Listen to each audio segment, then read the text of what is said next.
বন্ধুরা, তোমরা সকলে কেমন আছো? আশা করি ভালো আছো। তো আমিও গোবিন্দর কৃপায় ভালো আছি।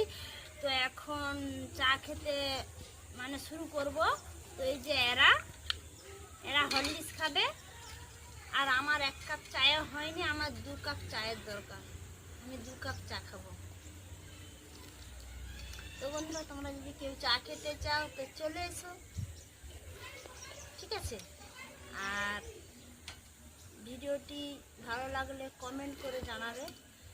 আর আমিও চাই ভগবান তোমাদের ভালো রাখুক, তোমরা আমার পাশে থাকো, আমিও তোমাদের পাশে থাকবো। এইভাবেই এগিয়ে যেতে চাই। তো আবার ফিরে আসছি পরের ভিডিওতে। লাইক কমেন্ট শেয়ার করো।